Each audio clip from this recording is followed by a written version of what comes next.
Olá, bem-vindos a mais um vídeo da disciplina de compiladores. Nesse vídeo vou falar um pouquinho sobre como iremos gerar o código a partir da linguagem Jack para a linguagem da máquina virtual que foi descrita anteriormente. Então, a gente vai precisar de ver como que a gente vai fazer esse mapeamento de variáveis, expressões, estruturas de controle de fluxo, como o if e while, os arrays e também os objetos. Começando com a parte de variáveis, na linguagem de alto nível, na linguagem Jack, a gente temos variáveis.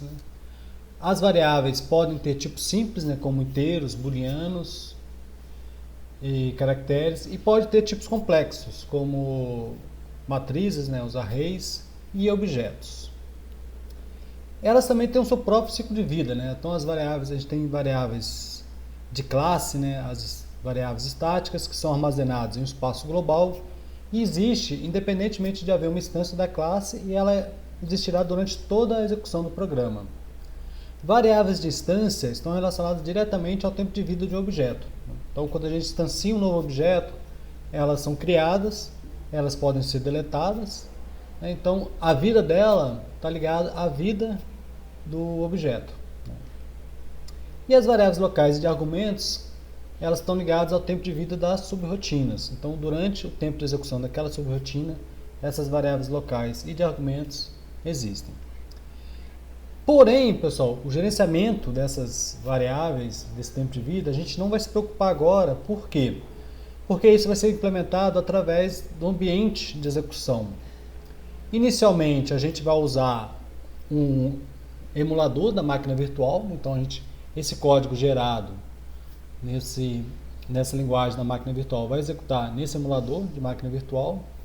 E depois, a gente vai ter que implementar isso utilizando uma linguagem de baixo nível, uma linguagem Assembly.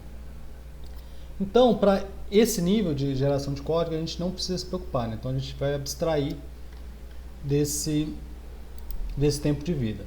Porém, na linguagem de alto nível a gente tem variáveis. Já na linguagem na linguagem da máquina virtual, a gente já não tem mais variáveis. Então a gente precisa manter um mapeamento entre nome de variáveis e segmento de memória.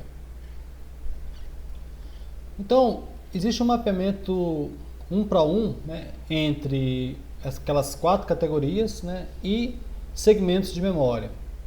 Então, por exemplo, as variáveis de classe, as variáveis estáticas, elas vão ficar num segmento de memória chamado static, que a gente viu quando a gente explicou mais sobre a arquitetura da máquina virtual.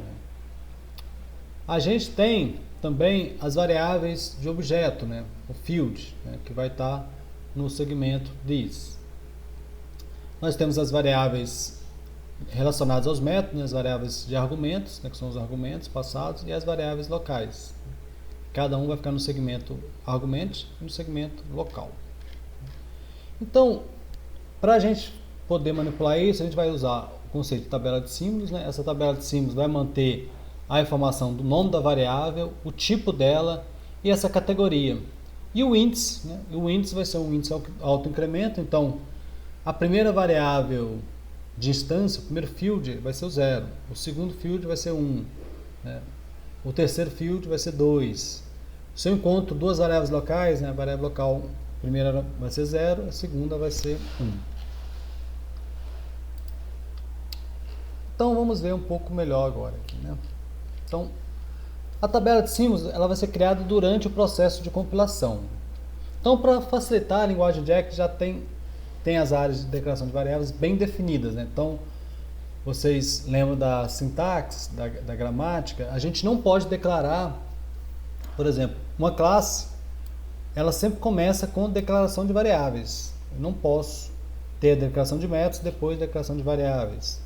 Dentro do método, também, o primeiro elemento do método é a declaração de variáveis. Então, a gente sabe que quando começa a aparecer comandos, a gente já tem essa tabela de símbolo criada, já com todas as variáveis que a gente precisa ali.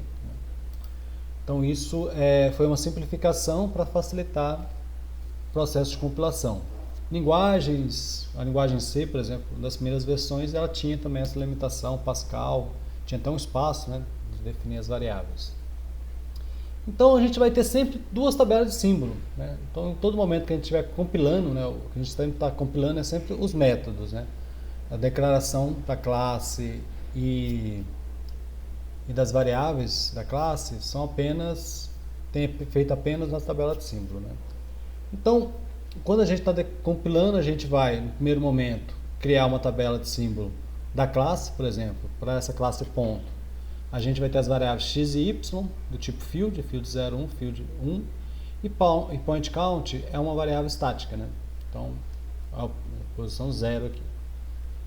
Já quando a gente estiver compilando esse método distance, por exemplo, a gente vai ter como argumento 0 o this, a gente vai ver melhor isso mais na frente. Então, para o método, implicitamente, o primeiro argumento de um método é sempre o próprio objeto.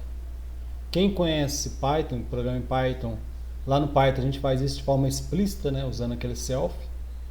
E aí os demais argumentos. E aqui tem duas variáveis locais, a variável dx e a variável dy, né? Então, essa declaração tem que gerar essas duas tabelas de símbolo. Então, em um dado momento, a gente sempre tem duas tabelas de símbolo. Uma tabela relacionada à classe, no nível de classe, e uma outra relacionada a nível de método, ou subrotina, né? No construtor também a gente usa. Então, cada vez que o compilador detecta uma declaração de variáveis, ela é adicionada, né? Ela é adicionada na tabela de símbolo específica com seus atributos. Por exemplo, no caso de variáveis de classe, né? As variáveis, desculpa, né? Aqui é as variáveis de instância, né? Corrigindo aqui, as variáveis de instância, os fields. Ops. Então, a gente sabe que a gramática permite que a gente declare mais de uma variável por linha, né? Então, por exemplo, a gente pode ter esse cenário, field int x e y. Logo, o algoritmo deve identificar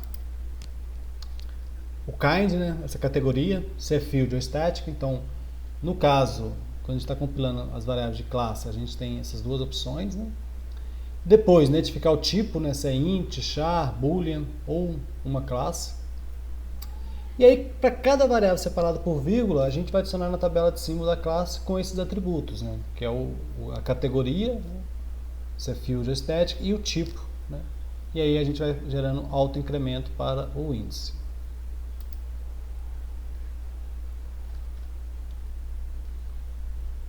As variáveis locais, né? As variáveis locais já são conhecidas, né? Então a gente já é conhecido o kind, então todas as variáveis locais é do tipo local, né?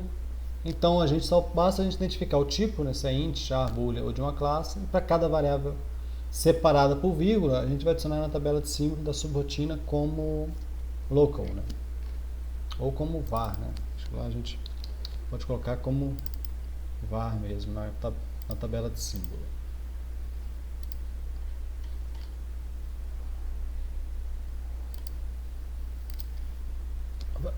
Aqui acho que eu estava variáveis de instância ou de classe, né? Que aqui a gente inclui as duas variáveis no nível de classe, né? Deveria ter sido o nome aqui. As variáveis de argumentos, né, que aparecem também nos métodos, né? Então quando a gente está nela também a gente sabe que o kind dela é arg, né? Então nesse ponto será assumido que nessa tabela já foi adicionado o argumento this, né? Caso essa subrotina seja um método.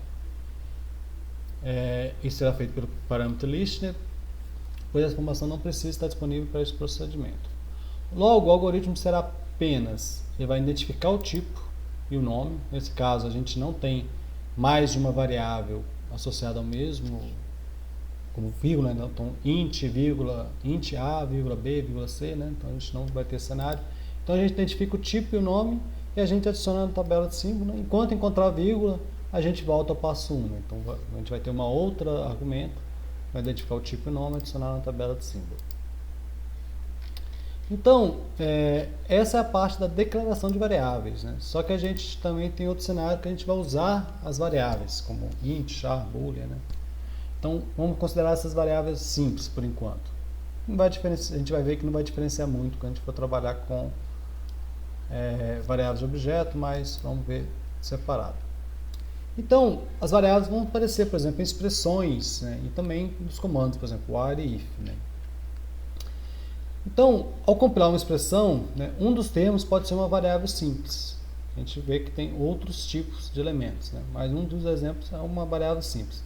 Então, cada vez que o compilador detecta uma variável, ele vai procurar a variável na tabela de símbolo. Primeiro, ele vai procurar no nível de subrotina. Se ele não encontra na tabela de símbolos de subrotina, ele vai procurar na de nível de classe.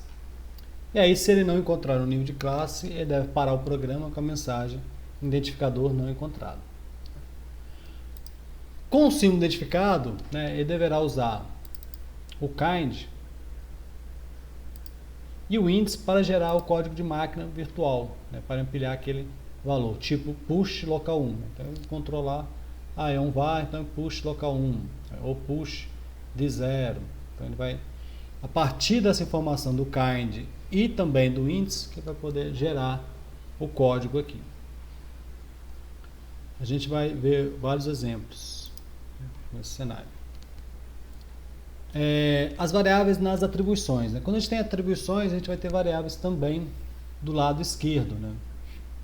Então, do lado esquerdo de uma atribuição, podemos encontrar uma variável simples. Nesse caso, o algoritmo básico será: primeiro, da mesma forma, a gente vai procurar a variável na tabela de símbolo. Se não encontrada na tabela de símbolo da rotina, a gente vai procurar no nível da classe. Se não encontrar, a gente vai ter que dar a mensagem também identificador não encontrado. Com o símbolo identificado, a gente também vai usar o kind, só que nesse caso, né, como a gente está armazenando, a tradução vai ser algo do tipo pop local 1, pop local 0. Né? Ok? Então, basicamente é isso. Vamos mostrar aqui um exemplo mais detalhado. Então, aqui a gente tem essa classe point, né? Então, isso aqui a gente peguei dos slides do curso. Então, a gente nesse momento a gente vai ter duas tabelas de símbolo. Então, temos uma de nível de classe com as variáveis x e y, todas fields, e point count do tipo static. No método distance, a gente tem essas variáveis aqui. A primeira, sempre a variável que refere àquele objeto, né, o this. O order, né, que foi definido aqui, e as variáveis locais dx e dy. Então, o que a gente vai precisar? Por exemplo, para poder operar sobre aqueles elementos, por exemplo, eu quero pegar o y e somar com dy. Então, vamos fazer essa operação. Let y é igual a y mais dy. Então, y é quem? Aqui do lado da expressão. A gente vai procurar primeiro o y. O y é o field 1. Então, a gente vai traduzir isso como push this 1. Joguei esse valor na pilha. Depois vai procurar a outra variável, a dy. Né? A dy é o local 1. Então, push local 1. A gente jogou o valor de dy também na pilha. Temos aqui a operação de soma, né? Adicionou. E aonde que a gente vai armazenar? A gente vai armazenar em y. Né? Y é quem? É o field 1. Então, é pop this 1. Ok? Beleza, então aqui a gente viu um exemplo mostrando o uso das variáveis simples, né, tanto na declaração, no uso nas expressões, quanto em atribuição.